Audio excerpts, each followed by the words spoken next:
the scale of US aid and its uncertain fate.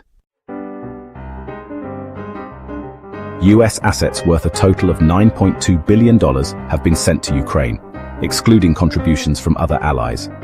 Yet much of these major investments are now trapped, destroyed, or falling into Russian hands. What's even more troubling is that NATO's assistance seems to be losing credibility in the media. Advanced weapons like the Patriot air defense system, HIMARS, Abrams tanks, Bradleys and Javelin anti-tank missiles, once promised as game changers, are struggling to live up to the expectations set by Western media. Reports have consistently glorified their power, often comparing their capabilities. Yet the reality on the battlefield appears far more complicated.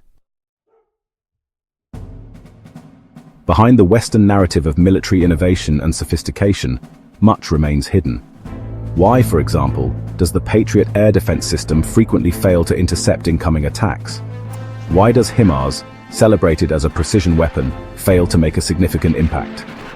Why do the Abrams and Bradleys, touted as the front-runners in land warfare, struggle to operate effectively in Ukraine?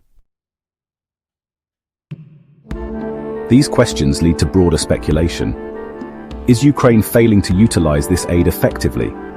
Or is the West exaggerating the capabilities of its weapons to maintain its image of technological superiority? There may also be a more complex explanation. Could Russia, with its adaptive strategies and focused tactics, have managed to neutralize Western aid? Let's dive deeper. The technology that was initially seen as a game-changer in this conflict is turning out to be an illusion. Everything that once appeared grand and futuristic in NATO's aid to Ukraine is now being questioned. One by one, the realities are emerging, revealing just how fragile this foundation truly is. At its core, victory in this battle is as much about controlling the narrative as it is about military strength. All parties are trapped in a psychological war, an endless battle of opinions where information is carefully shaped to keep the public engaged. Yet, despite these information strategies, the facts are starting to emerge. The weaknesses of Western aid to Ukraine are becoming more apparent, thanks to independent press and those not bound by political or national interests. Has Ukraine ever regretted it? Has Ukraine ever regretted it? In an interview on Meet the Press, Volodymyr Zelensky made it clear, without US support, Ukraine would face a dire situation. This statement highlights just how crucial American aid has been since the beginning of the conflict. However, an undeniable irony remains. Many of the advanced weapons sent by NATO and Western countries, including the highly anticipated Leopard tanks, could end up in Russia's hands. This creates a striking contradiction. How can such expensive and sophisticated weapons so easily fall into the hands of the enemy? Debates continue about whether Ukraine is misusing or wasting these weapons. Some blame Ukraine for being careless, while military experts like Nicholas Drummond refute these claims. According to Drummond, the idea that Ukraine is wasting NATO's aid is inaccurate. However, it is undeniable that Ukraine has struggled to integrate advanced Western technology, often falling back on conventional tactics. If Russia is truly dominating, then Ukraine must adapt. It cannot afford to rely solely on older weapon systems like the T-72, 2S-1 Gvozdika, or S-300 air defense systems. This is one of the hardest realities for Western media to report. It's also important to dismiss the illusion that this aid is being given freely. Western media often portray it as humanitarian assistance, but nothing is truly free. Every piece of support comes with strategic and economic conditions. It's also important to dismiss the illusion that this aid is being given freely. Western media often portray it as humanitarian assistance, but nothing is truly free. Every piece of support comes with strategic and economic conditions. A shift in US priorities. Former US President Donald Trump has begun questioning the extent of US support for Ukraine, not just in terms of military aid, but also regarding Ukraine's vast natural resources, particularly rare earth minerals. For Trump, access to these resources isn't just about geopolitics. It's about economic power and securing America's global position. Zelensky is fully aware that all Western aid comes with a price. That's why Ukraine remains open to foreign investments, offering strategic opportunities in exchange for continued support. But behind these diplomatic words is a deeper truth. Ukraine is effectively buying its assistance. Although the quality of Western weapons has sometimes fallen short on the battlefield, at least Ukraine still has options. Options beyond just outdated Soviet-era weapons. But, can you already guess what this means for Western military aid in 2025?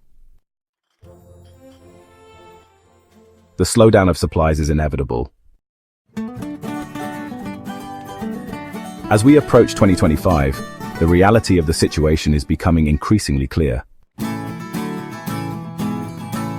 As we approach 2025, the reality of the situation is becoming increasingly clear.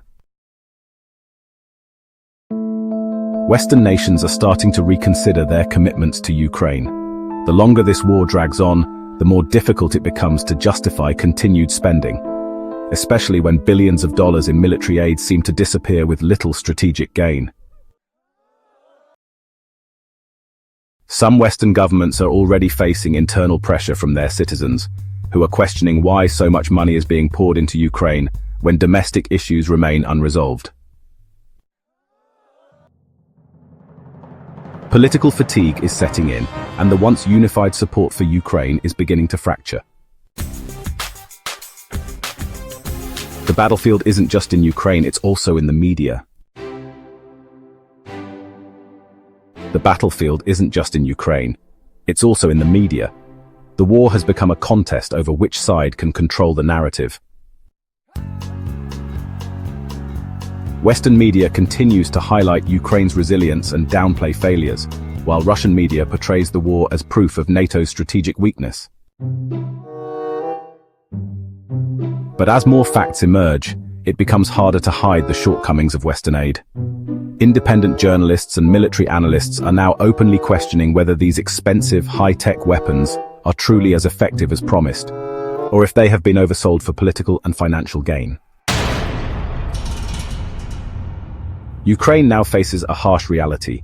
It cannot afford to lose Western support, yet it also cannot rely on weapons and assistance that may soon dwindle.